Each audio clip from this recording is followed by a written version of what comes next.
Why, hello, Yaskia. Are you ready to level up? Bom, bom, bom, bom. It's only you. Nobody else is ready to level yet. As it turns out, I am deep down the lore pipe. Commit. Commit beyond reason. Hyper specialize until you have no other value. Yay.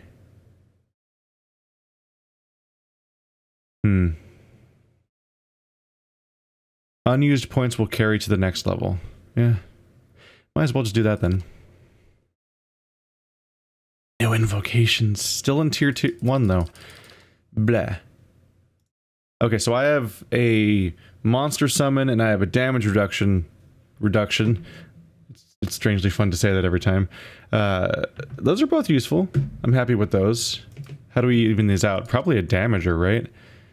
This one's another summon. Blah. I don't even know what distinct reason you'd want to have one versus the other necessarily, but they're pretty redundant. This is... increases my allies' resistance to slash and shock. Huh. I would presume that you mostly are just really trying to resist shock damage, because otherwise 5 resistance against shock. Wasn't the other one just straight up 5 DR? Oh no, that was 5 DR reduction of the enemy, right. This is an allied buff. But it's only for slashing, not thrust or stab or whatever it's called, and not crush. So it's a really specific one. And I'm not even sure if I'm really aware of when they're slashing or not. Probably, I guess, swords. And maybe axes, considering that it literally shows an axe in the thumbnail and in the text. The thunder rolled like waves of black seas. An AoE explosion of crush damage. It's not that much crush damage, but it does do stun, so that's interesting. Stun characters can't take any action. Ooh. And a bunch of stats are reduced for a bit, which means it makes them vulnerable to other things, depending on which things happen. 6 seconds is not bad. That's a duration of being stunned completely. So that's the main thing, is it just makes all those enemies just stop doing stuff for like 6 seconds in an AoE, if you're able to actually hit them. I like the specific of how everything's a cone, except for the summons, of course, because that's just, you know, cone of summons, you just pick a location. But it's because I'm like with the 3 phrases and everything, and then the invocation result happening in a cone, it's like we're the Dovahkiin, or we're having voice-based powers as the basis of why all of our attacks are cones, which is kind of neat. This one's just straight up shock damage. There's no additional effects, it just shocks them, 13 to 20. Where this is crush damage. Interesting that they're the same amount of damage, but this one has an additional effect. I think that's mainly because they're more likely to be resistant to crush, whereas they're not likely to be resistant to shock. Because elemental effects are often not things that people are resistant to, and I think this is the balancing choice of why they do similar amounts of damage. This one's also bigger, 4 meters versus 3.4 meters. White Worm's right, that's the corpse explosion, which is also interesting. Now, I think I'm gonna go for the AoE damaging stun. That seems like it ticks a few different boxes at once in a useful way. And being able to stun my enemies seems like it'd be nice. I need to pick a new talent. Oh no. God damn it. Alright. Alright, let's take a break and go browsing, because there's so many to look through. So I'm torn between a few different things here. One is that a new skill has just shown up here. It's an upgrade to the one I already got that gives you an AoE heal that's just constantly happening whenever you're chanting, basically. Is it even based on when I'm chanting, or is it just always happening? I don't remember. But this adds 1 endurance to the total. But I'm not psyched about it. It's plus 0.8 and then plus 0 every 3 levels. So while the base amount will go up by 1 every 3 levels from the original skill, like the original skill had plus 1 every 3, I think it says it here. Yeah. Base is plus 2, then plus 1 for every 3 levels after 1. So the skill's going to scale every 3 levels, and I think I'm about to hit level 4 when I finish leveling up right now, so this will be up by 1 anyway. But like, this is basically only making a 1 interval of 3 levels stronger. which the game may not have a very high level cap, so that might be a decent boost, but the fact that the upgrade itself doesn't scale is kind of a bummer and makes you want to go for something else. This is what I'm leaning towards, Veteran's Recovery. It's the fighter skill. A lot of these are like weaker versions of other people's skills. I'm not in a huge hurry to add new skills to... What's this? Everyone in my team gets +4 accuracy as an AoE. I just turn on. That's actually not bad. I'm interested in passives, and especially AoE abilities and things that affect my entire group to some extent. Let's see, sneak attack. I wish I could highlight sneak attack, but I don't think I can. I would like to know how a sneak attack works, but I think it means that I get a bonus against people who are stunned or vulnerable in some way. But anyway, I was looking at the fighter one because this one gives my character 3 endurance regeneration, well, 3 per 3 seconds. So it just constantly gives regen of some sort. Like I said before, the math is confusing because it's like 3 endurance per 3 seconds, but actually for a minute. But is it really a minute if it's passive? Isn't it always happening? And what? I don't know. There's a backlog of these videos, so maybe somebody's already like spelled it all out or something. But anyway, this gives me a base heal that's just like Adair's, which is handy because I'm a frontline melee character, and it scales every 3 levels by 1, so it'll actually be scaling, unlike the upgrade to this, which is basically just a boost to the scaling. That's boring. Getting a new ability is more interesting than that, than getting a slight boost to my existing one, in my book. But there's stuff like this.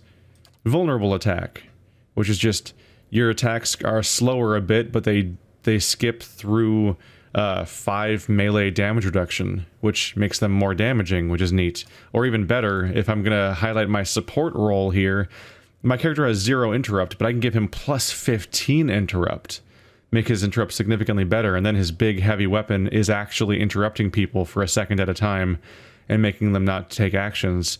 If I, you know, get my dice roll right, like that is potentially very powerful. So I like that idea. Here in the defensive area, there's a lot of specializations, like oh, I'm good at weapon and shield and stuff like that. But there's this this cautious attack, which is it's me going slower, but with the additional effect of me doing having +8 deflection for defensive purposes. But I'm trying not to be the main tank here.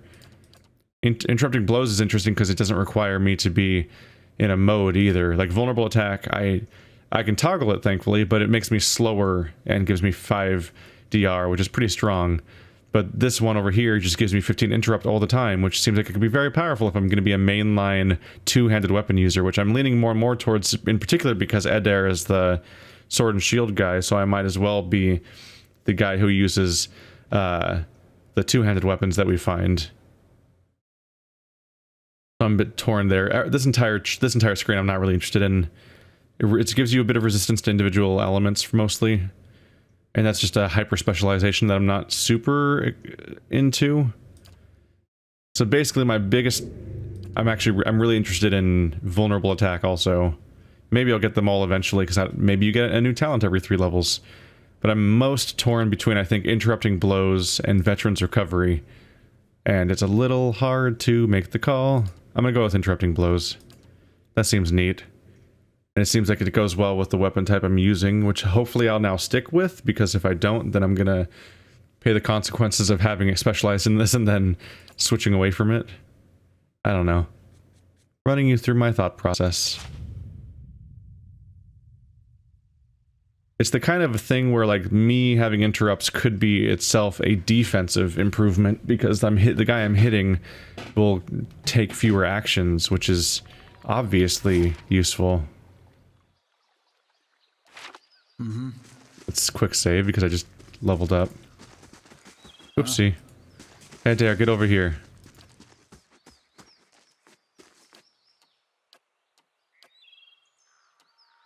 There we go. I just think I want to somewhat revamp this format for this layout.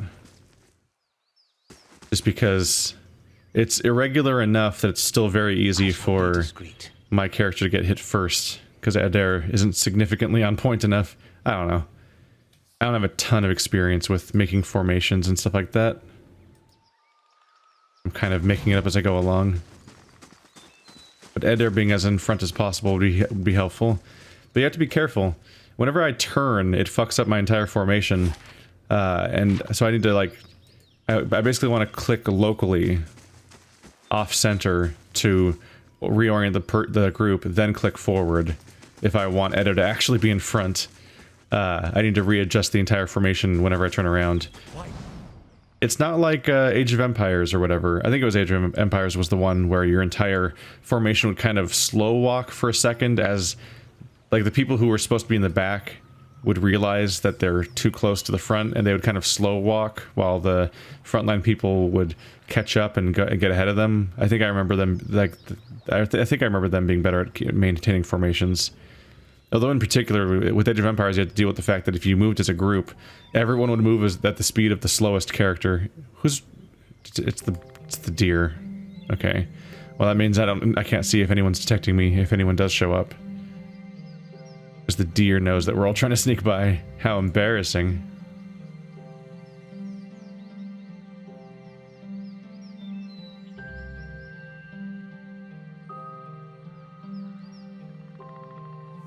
The overturned card bristles with crossbow bolts. Bloodstains darkened the cracked wood slats. I was reading it as my characters walked into an enemy ambush, potentially. That was some bad timing right there. Are they seeing him right now? No. They're whites. That's probably not much of an issue, honestly. They haven't been, at least. By my estimation. Okay. No, Eder's been sickened. A white already died instantly. God damn. Alright, yeah, that was fast. Make sure you do some knockdowns just to reduce the number of incoming bad happening.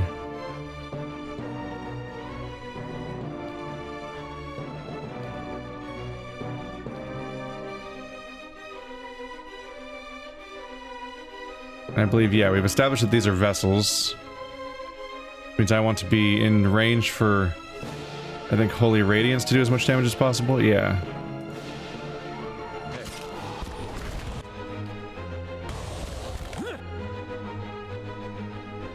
Alright, another one's down. Another one's down. They just start getting destroyed. Hey, Yaskier interrupted a white. Because of that big interrupt bonus. It's hard to keep track of how effective these different things are being just because I have so many characters doing so many things at once. There we go. That seemed to go pretty well.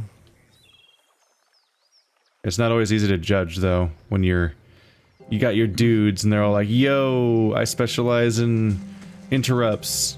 Can you tell I'm getting 15% more interrupts? I'm like, no, I can't. It's like trying to spectate an Overwatch match. It's like there's so many things and colors and things happening at once.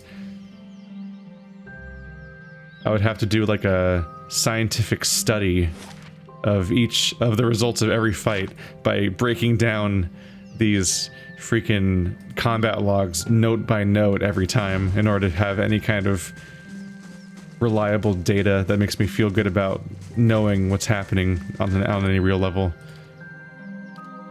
There's a bit of faith involved. So everyone's in the last 200 experience before they level up. So my character leads the way, but they're pretty grouped together. So especially if I finish a quest, they'll be done.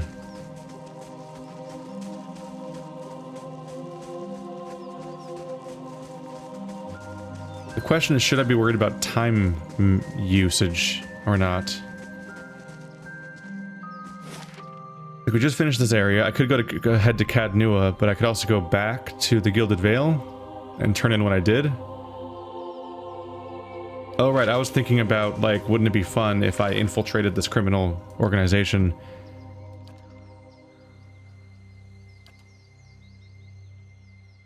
I also want to go to Anslag's Compass. Yeah, return to Tautenu. It would seem likely that Tautenu's workers have met an untimely end. All that remains is to return to the shipment and claim my reward. Or...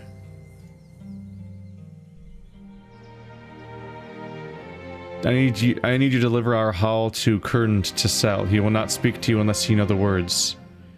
He's only found in the gift after dark.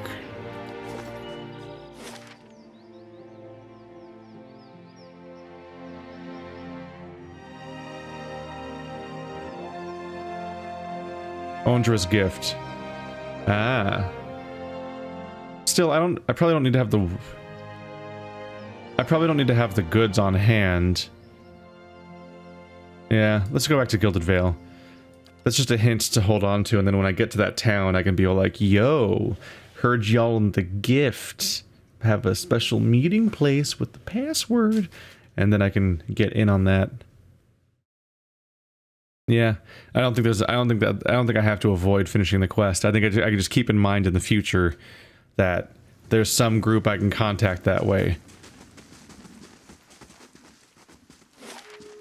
And they may not be happy to see me. But I may not be happy to see them. I don't know. Depends on whether we want to seek justice, or if we want to just... like... infiltrate... and or even just join. Just become thieves. Probably not. Hail, traveler. Ah, you're back. Anything I can help you with? I found that shipment you were waiting on. Tatano reaches out to take the crate, raising it effortlessly onto the counter. His face splits us in a broad smile. Why, so you have. This is excellent news. We can finally get back to work and show you real black hammer quality. None of these flimsy little swords. Hey, experience. Oh god. Time to level everybody up. Here, I'll give you a taste. He ducks behind the counter and rises with a heavy wooden shield in hand. Might not have had much in the way of materials to work with, but it's still black hammer craftsmanship. You go on and take it. Larder door? What? And here, some coin for your troubles, too. His pleased expression dims. Did you find anyone with the wagon?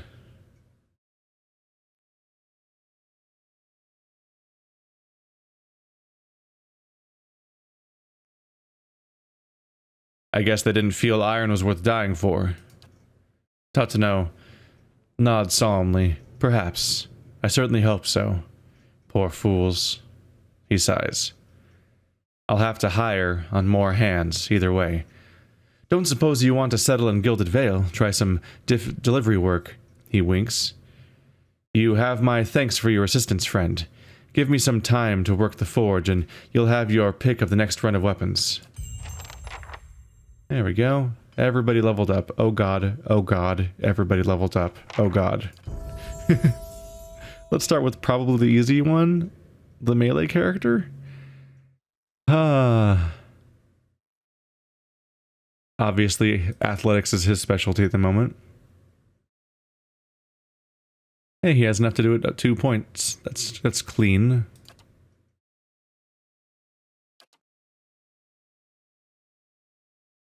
I did double take for a second there because it said athletics here, but it said mechanics here, just because I had most recently highlighted that one or something. So I thought I accidentally upgraded mechanics.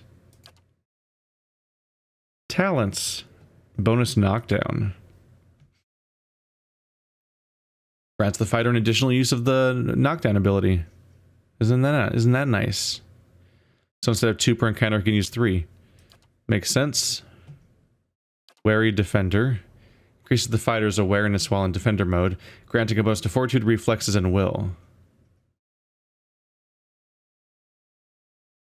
Yeah.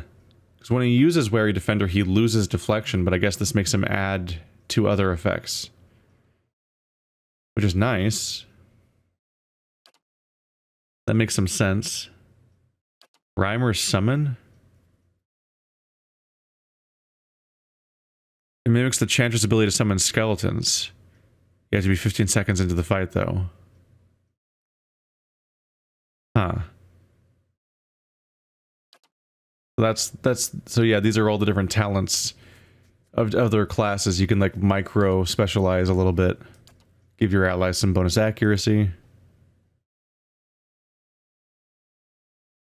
These are all pretty familiar ones.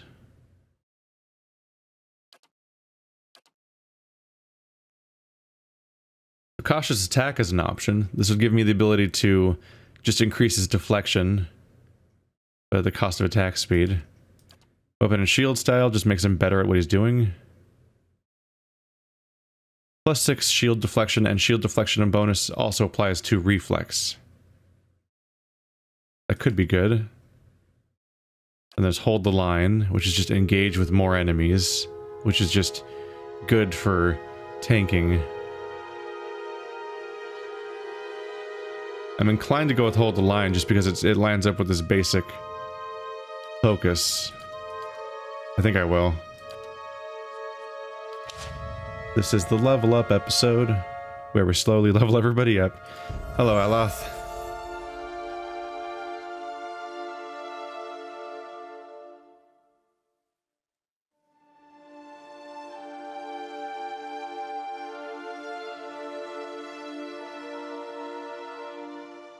Let's go a bit deeper into mechanics. Just because, I mean, it's not like my main character's ever not going to be in my party. Let's wander off for a minute. Oh god, I have to pick one of these spells. Okay.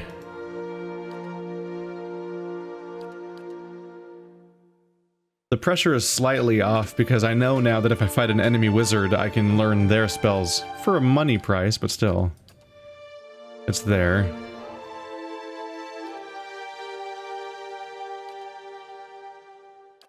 Fetid Caress.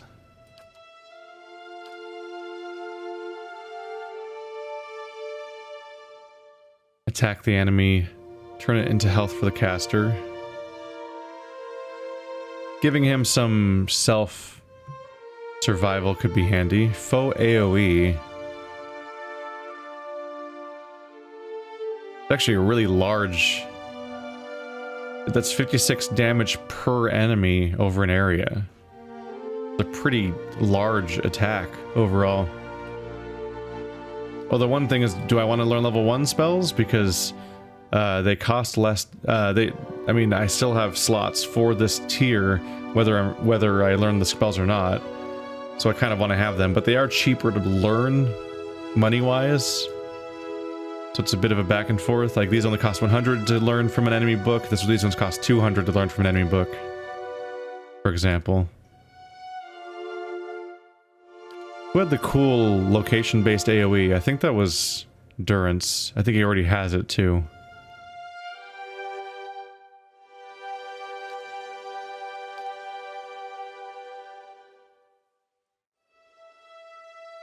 There's a 13-second web.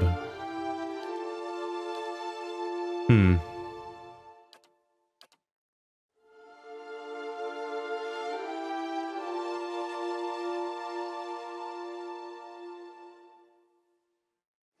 this is just a buff? Oh, but it infuses the caster, so he has to do it on himself. He can't do it on the tank.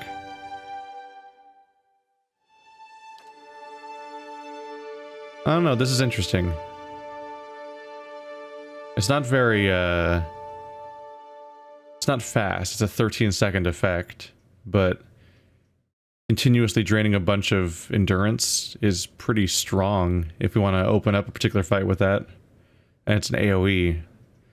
Not a huge AoE. It does mean he can cast it at range, though. He can cast it 5 meters away, and then it has an almost 2-meter radius. Let's try it out. I shouldn't split hairs too hard about this particular level up, because this guy can learn skills from other people.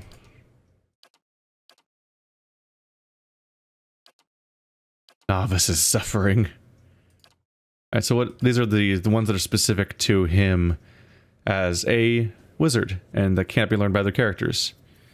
Conjures a protective shield of magic, dramatically boosting the wizard's deflection. 2 per rest. Grimoire Slam. Allows the wizard to smash an enemy with a grimoire or energized with spiritual energy, causing a large damage and knocking the target back. Once per encounter. So basically, if somebody approaches him, he can actually do a melee attack, basically, to try to get him to go away. 2 meters of push, some crushing damage. It could close the gaps. It could open the gap so he can actually run away without having to deal with a disengage. I think that's the entire point of it, more or less. Yeah, it's a defensive move if somebody tries to run around and hunt him, which makes sense because like that bandit leader tried to flank. He went in speed mode. He had streaks behind him, and he went around like the Flash and tried to go after my back line. That was clearly intentional. Penetrating blast concentrates the power of blasts, negating some of the target's damage reduction. Modifies blast to have 5 DR bypass. That's that one attack AoE that I have already, right? I assume. So it just means it goes through some of their DR. Or I can just learn an extra first level spell. Not a new slot, just I can cast more per day. Which is good for your ability to last in general. But as I unlock additional tiers of spells, I'm kind of also in a better spot anyway. Acolyte's Radiance. Is this... No, that's the priest one. A lot of these talents, as far as the ones I can remember, don't scream wizard skills, because a lot of them are melee weapon, or melee and range, like, attack bonuses. Scion of Flame. Yeah, it's just damage reduction. Yeah, so I think I want to go with Grimoire Slam. Just a nice defensive ability, so if somebody tries to go after my wizard, he can use that, knock them back, and then try to run away. Hopefully in a way that lets somebody else take care of the fact that they're trying to destroy my squishies. Because, as we've seen, destroying squishies is very effective. Like, I can be fighting one-on-one, or usually 2-on-4 or whatever, against their big nightmare melee line, but then my Chanter just throws one summon into the back line and all of their squishies just die. That's how it goes. It's usually very effective.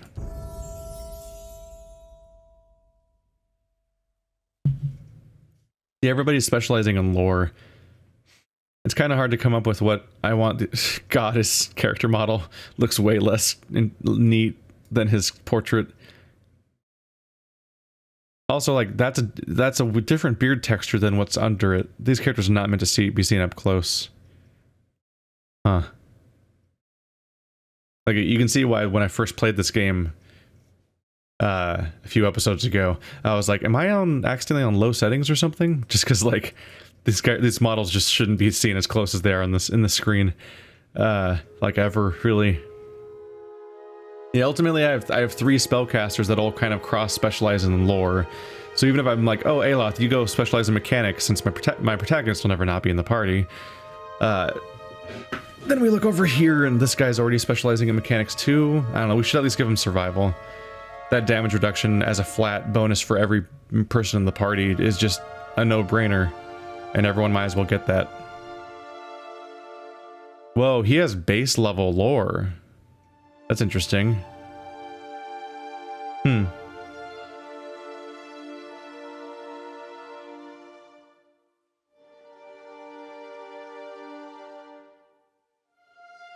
it's damage for reverse flanked enemies. I wish.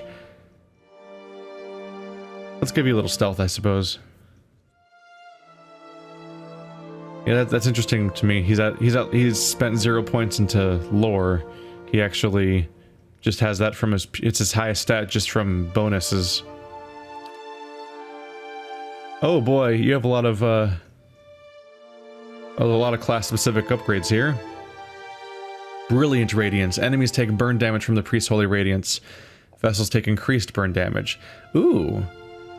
So this makes it so it has an AoE for everybody, not just vessels, and it also makes the anti-vessel AoE stronger. That's not bad. Interdiction condemns the priest's foes, dazing any enemies in the area of effect. Once per encounter, so it gives them another once per encounter ability.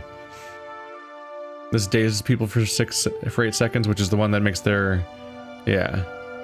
It just makes them somewhat less effective in combat. Doesn't hurt. Inspired Flame.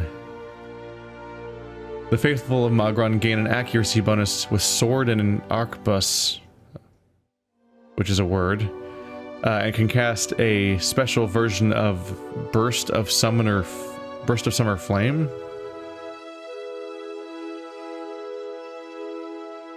So we get the passive Inspired Flame, which is just that, I guess? The sword bonus?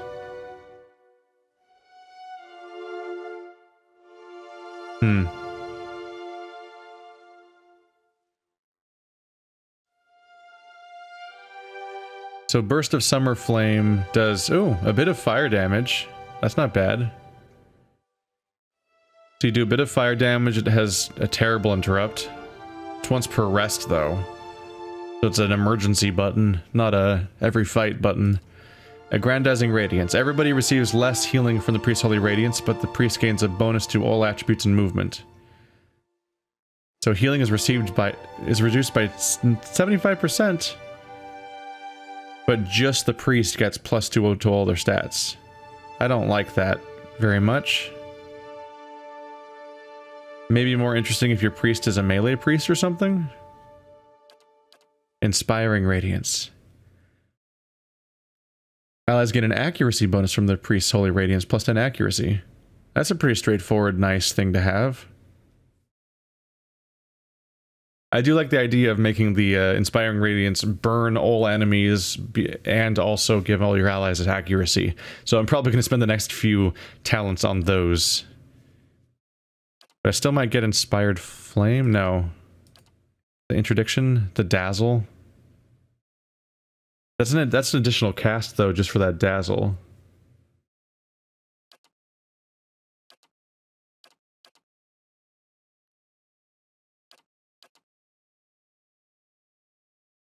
I mean, accuracy is good. I believe it, increased accuracy, I believe, means that you're less likely to graze and more likely to crit. Having that on my allies is pretty good. I think I'm going to go with that. As opposed to adding another skill that I have to cast separately. Bonus spells are also always tempting, if a little boring. There we go. Good day, stranger. Always good to see a friendly face. I hope the Veil is doing kindly by you. We've made good use of those supplies you brought us. Some of my best work. You ever want to see our special stock? Just say the word. Oh, hold wall. That's expensive. It's an arbalist. Genèse Lance. Does that have like cool bonuses? 20% of grazes are converted to hits. That's nice. Some fine quarterstaves. A stiletto. Grants jolting touch on critical hit. Oops. I have to left click, not right click. Target takes... Ooh. Target takes a bunch of shock damage and it jumps twice to other targets? Only once per fight, but still, that's a neato.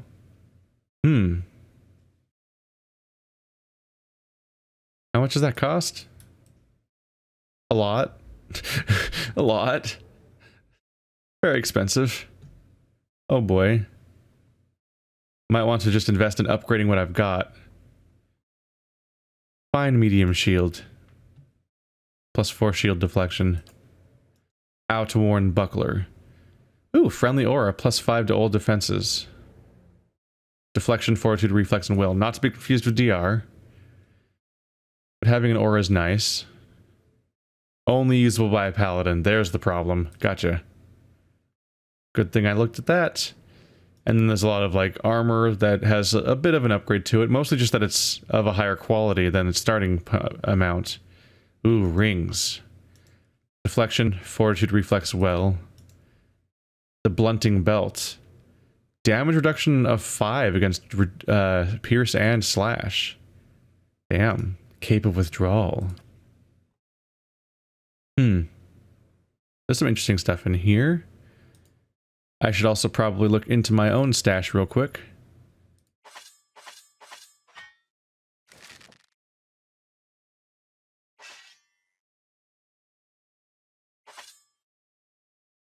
I wish I could sort this. For whatever reason, I like to keep like a copy of each category around in case I feel some kind of need to switch things up. So I usually don't go all in on selling everything immediately. Mainly because you might get a character who like needs to get geared up when you get them suddenly, and then you like search through your stuff to figure out what fits them. So I usually just keep one copy of each thing, but this is probably wildly unnecessary.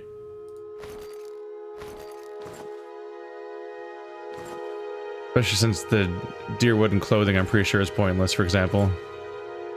Oh yeah, the armor is worth way more. Like, way more.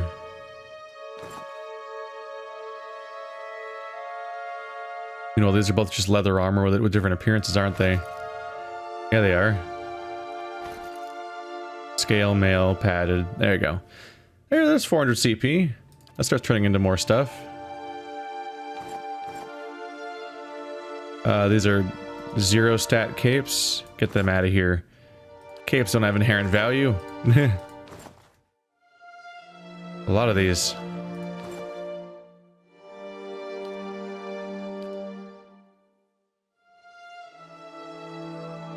You can, I think you can sell the piglet, it's just not really worth much.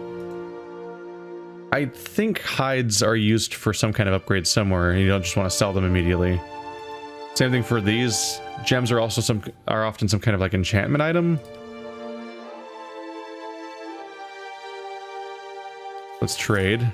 So now I'm at 1400. Suddenly, some of these options are more kind of reasonable. And maybe I should look into like having this blunting belt to make certain characters die less.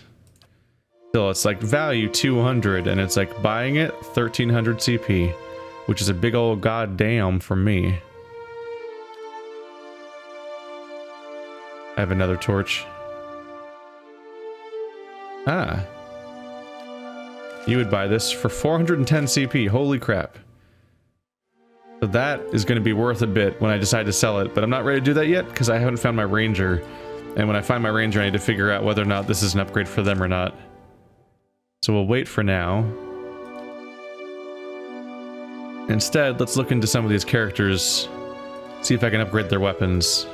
So let's enchant this fine great sword. Can I make its quality higher? It already has the enchantment of fine. So I can't upgrade its enchantment again? I already had not enough money to add exceptional. Okay, so I could level this up, but I need to be level 8. Level 12, level 16. God damn.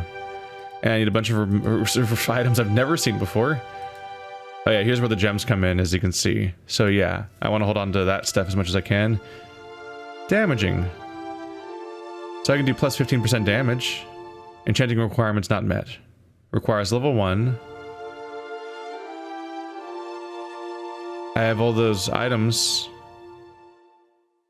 Enchant.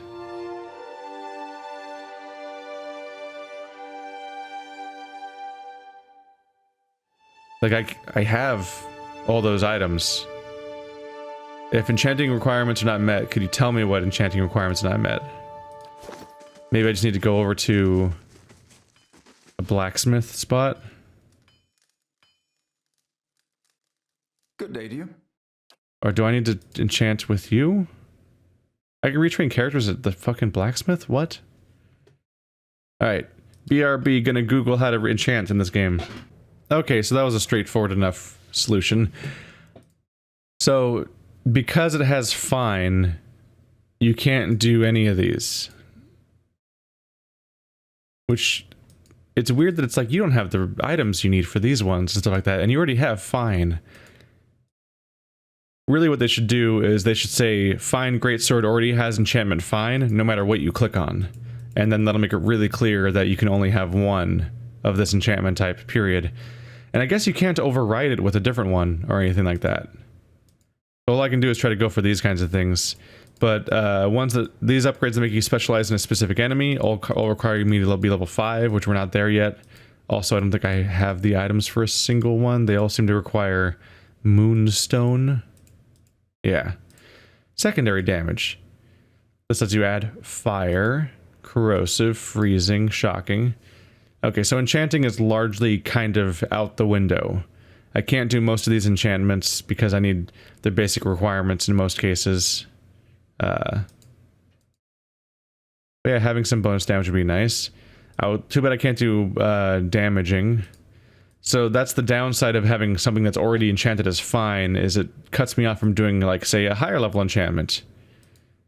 Thankfully, fine is already 4 accuracy, 15% damage, which is better than damaging, which is just 15% damage. Yeah, accuracy. So these are 4 and 15. These are 8 and 30. These are 8 and 30. Okay, so if I can, I'm gonna always want to upgrade these to be fine, exceptional, superb, legendary, whatever is appropriate for my level, and not these other ones, because these are literally those combined with each other. So it's twice as good. Unless it ever says I can make it, like, do more than one quality enchantment, then I could do this and that or something, but it might always be one.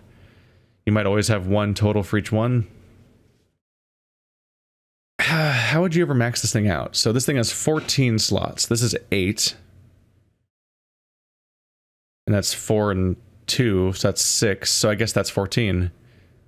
But, like, I can only reach the cap if I pick the highest ones I'd ever, so I guess that's not a limit at all. At least not for this weapon, for the known recipes, so who knows what I can add to that. Probably a lot. This doesn't seem like the most comprehensive list ever. Alright, how do I enchant a shield? What kind of cool stuff can I have on that? Just its quality? I can make it a fine shield with 4 more deflection. Which could be nice for how big of a shield that is. Yep. 20 deflection could make him a badass. Do I want to do that? It'd be my only Aedra. 600 CP for some deflection.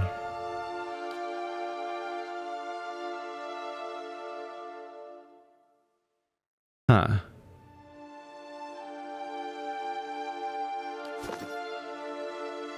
Alright, so we've done some research. I've learned more about the system, and based on that series of choices available to me, I think I'm gonna go with getting the thing I saw.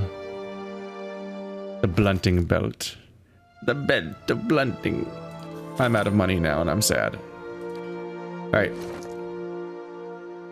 You become unkillable, please. Thank you. What can I do with crafting? Oh, potions. The potion of Eldritch Aim and Fleet Feet and potion of Wizard's Double. And I could make some nice beef loaf. Don't you like beef loaf and stew? Okay. This has been more of a micromanagey episode, where we turned in one quest and then mostly poked around at all my things, but you gotta do that. Every now and then the entire party simultaneously levels up and you gotta upgrade your gear. Or it all comes crumbling down. But there's definitely part of me that, like, I'm doing this series and it hits level... Oh. Oh, it's Kolsk. Heard about that guy. That's the paladin people were hunting for his men. The green... I mean, the gold... The gold-bound paladins or something like that. Gold something. Gold... It might have been gold-bound, actually. But yeah, I look at these episodes and how long they are, an hour, and I'm like, already? Because I don't feel like we get that much done in an hour. It's just a slow-paced genre, I guess. Hold, sir, but a moment. A hooded man waits upon the road, clad in green cloak. He strides forward to meet you as you approach, and at a closer distance his features are revealed for those of a younger man, though lined with wariness. He appears to be favoring his left leg as he walks, and there's a dark stain upon the fabric of his trousers under the knee. Even so, he greets you with a polite bow. I imagine Tatano was very grateful for the return of his supplies. He's a good smith, a good man at that, beholden to a cruel master, but a good man. Gilded Vale is full of such people who deserve better than to watch their home descend into fear and madness. He turns to look out over the village. I aim to save them, and I would ask your help in doing so. Hey, maybe we'll find out how to deal with Radric now. Who are you? Only a man determined to see Gilded Vale restored to its former glory. There was a time, stranger, when Gilded Vale was worthy of its name. The wheat shone like gold on the hills, and the village's people lived well. I don't know about golden crops, but there were less flies anyway. And what has become of it now? Whatever has caused the blight upon our lands It is not the fault of its people. Roderick looks to punish us for crimes we have not committed, and in turn he is blind to his own. I am not, and he will pay for what he has done. I, Kosk, swear it by the flame. Like many tyrants, he has surrounded himself with stronger men and women for fear of retribution. The man smiles thinly.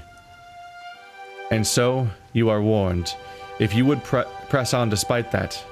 However, I wonder if we might not help one another. You can just lie.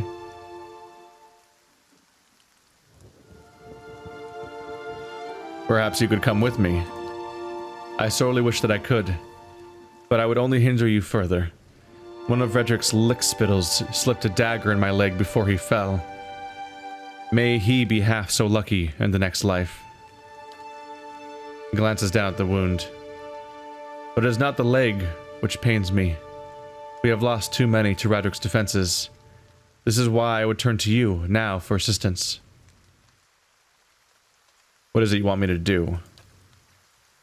The man nods, standing a little straighter. It is a grim task that I ask of you, but I assure you, there is no other option. Lord Redrick must be stopped. Too long has Gilded Vale suffered under Redrick's madness. He would cure Wedwin's legacy by ensuring that there are none alive in the village to be afflicted. I fear his own wife, Eglid, may be at risk. The man has no mercy in him. We have not stood idle. My people and I breached the defenses, intent on ending Redrick's rule ourselves. We entered through the sewers, under cover of night, but we were routed. His face darkens. There are dark creatures down there in the dungeons, the work of Radrick's Animancer. It falls to you.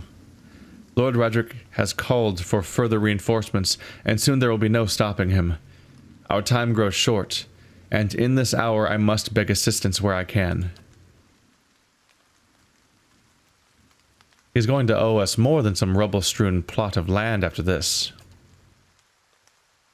Fling him from the ramparts, or else cut his head from the shoulders, I care not. Once his throne is empty, Gilded Vale will have the stewardship that it deserves. I will find Radrick and deal with him. Then I commend you on your courage, and thank you for your assistance, but I would not send you onward without due warning.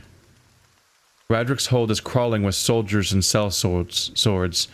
All loyal to Radrick, he will not take kindly to intruders. In truth, they will be all the more alert for our failed efforts. A frontal assault would be unwise. If you would brave it, you could follow our steps and seek out the entrance to the sewers at the eastern edge of the moat. He looks away. But several of my men were captured. It may be the entrance has been found and sealed anew. Those men were under my command. I would be in your debt if you found some means of helping them. Once you make it inside, seek out my old friend, Nedmar. He is the High Priest, Baratheon. Now that the Shining God is fallen, a good man, in difficult circumstances, he will listen to reason. Durance chortles, nearly choking on his own disdain. Shining God. He never shone so brightly as when the bomb took him. The moniker is obsolete now. Ash does not shine. It's like if someone was to call you the attractive priest Durance. Nedmar can help you reach Radrick, but he resides in the upper level of Radrick's hold, protected by guards and mercenaries. You will have to keep to the shadows, if you mean to reach him without alarming the entire keep.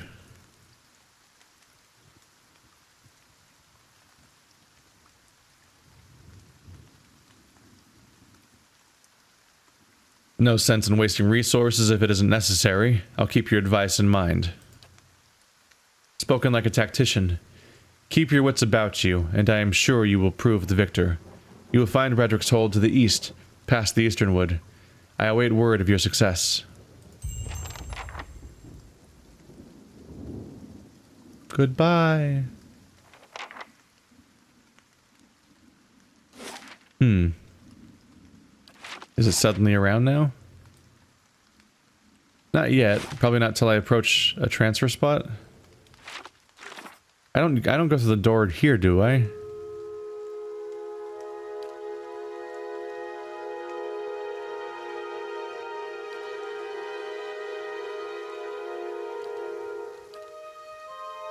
Lord of a barren land.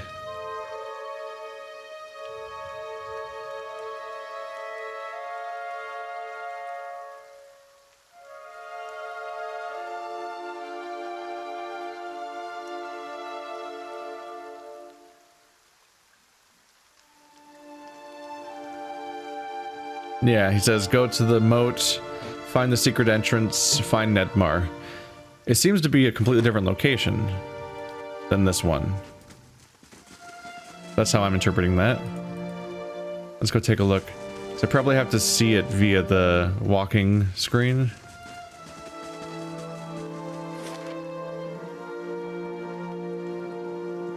And there's the Eastern Wood, which wasn't there a moment ago, I think. Unless I'm imagining it. I'm not sure if I want to go yet.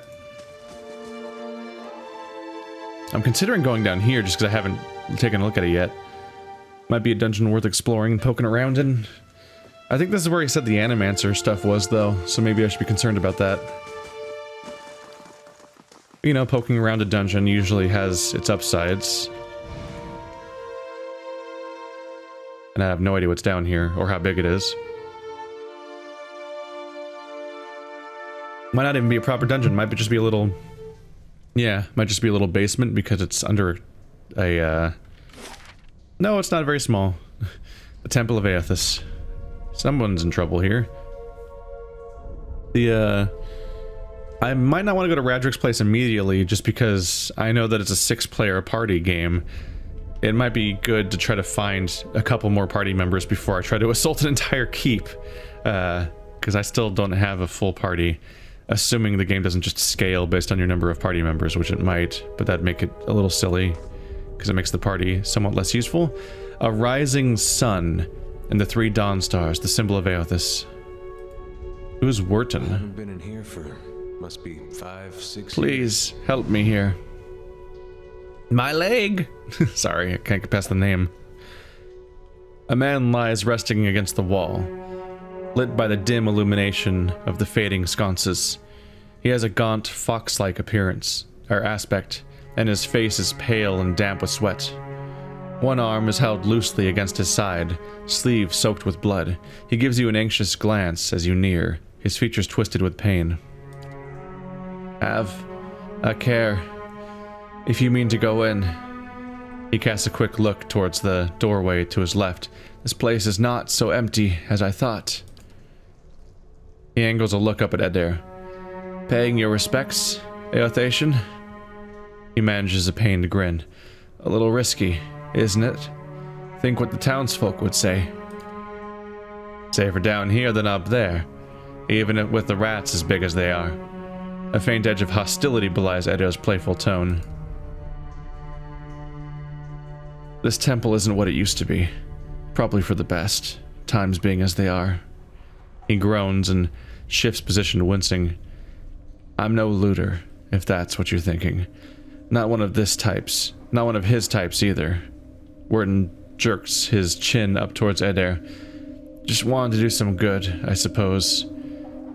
Got my arm clawed up for it. He regards you warily. Maybe you'll have better luck. Better luck with what? The man points a finger upwards. These ruins around us? Used to be Temple of Aethys, the scattered god. A grand temple. At that. His worshippers would come from all over the Deerwood. From Redsaras, even. Not so much from Redsaras these days. Until the war, of course. Even then, you'd get some of the stubborn ones. The ones that couldn't get it through their heads that their gods was dead and gone. Go on. Once the legacy started, Lord Redrick decided he'd been too lenient on the Eothasians. That's a difficult one. He had his people go in and put them to the sword, left them down here, buried under a heap of rock. After that, Radric ordered the temple sealed. It's been years like that. Up until recently, Lord Redrick hopes that if we rededicate the temple to a living god, then we'll be forgiven, and the legacy will end. See? He smiles wryly. But until then, the temple is as you see it, unguarded. That's where you come in. Wirtan licks his lips. Those priests, maybe they didn't have a lick of sense between them, but they still didn't deserve to go like that. Chopped down in their god's house. It doesn't sit right with me.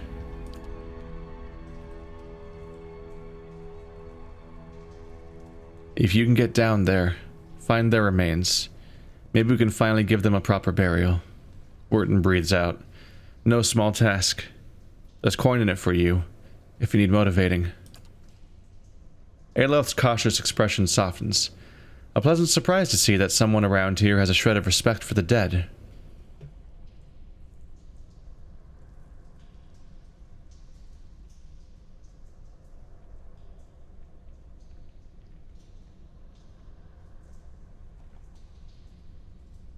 I take it that you aren't supposed to be in here.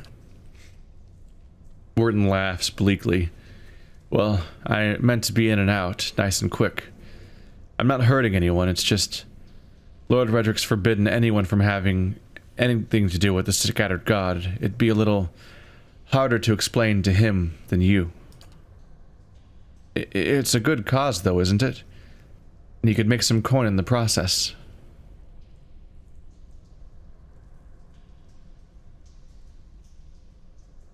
I have some questions first. Yes? Who are you, anyway? Wirtan offers a weak grin. Name's Wirtan. I've lived in Gilded Vale long enough to remember how grand it used to be. He shrugs and looks away. I used to help the temple. Sometimes. Bring supplies. That's all.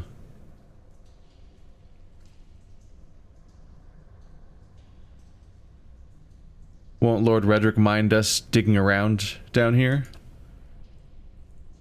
I wouldn't go telling him about it. Lingering in these places, it's no good for anyone. But you do this quick and quiet, and we can do right by those priests without raising a fuss.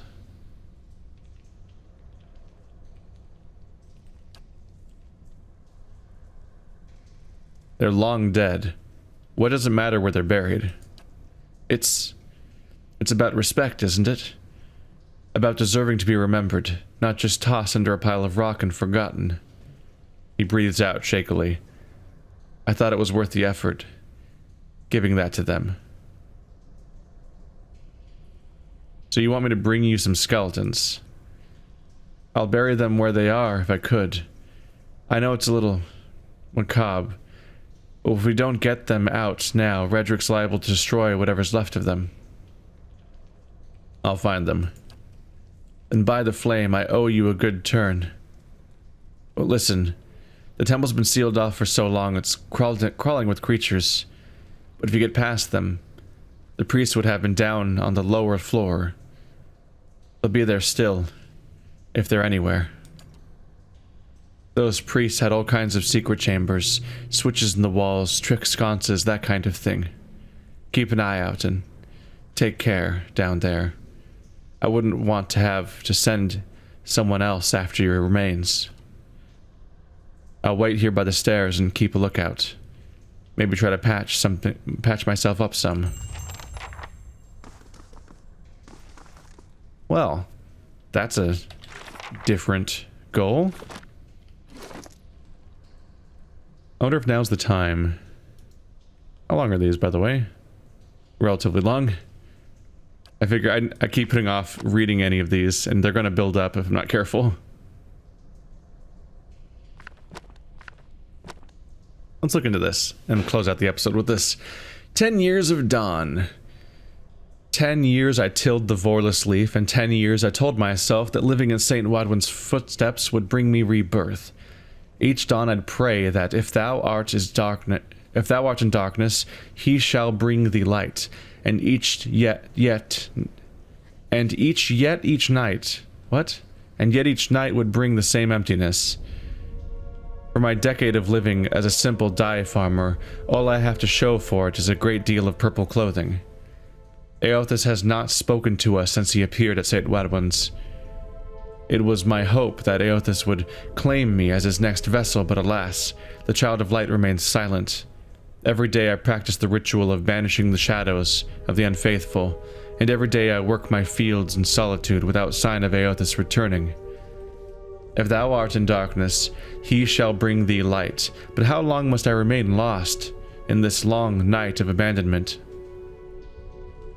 Is this my punishment for keeping my faith a secret? Is Eothas hiding from me until I shout my reverence for all to hear? Surely he must know that the dear Woodens now hate him and his followers. My countrymen are quick to blame all that was terrible about the Saints' War on those of us still faithful to Eothas. Should they not be angry at the Red Sarus soldiers? Did the dear Woodens not realize that to dismiss the god of rebirth and redemption is to prevent all hope of healing? As I pen these words, I know that I must continue to till the dye leaf. I will awake each day with hope. If thou art in darkness, he shall bring me light. Each day I pray that the dawn stars visit me, just as they visited St. Wadwin in his fields of Vorlis. Will they come to me as they came to St. Wadwin? As a man and two women, luminescent and perfect? I am told they come to presage new times. I am told many things, and I struggle to find the faith to believe it all. And yet each morning the sun rises in the eastern sky, and each morning Eothas illuminates my simple plot of land, casting away the shadows of the unfaithful in his golden gaze. I thank thee, Eothas, for the springs I've had, and all that will come. I am in darkness. Please bring me light.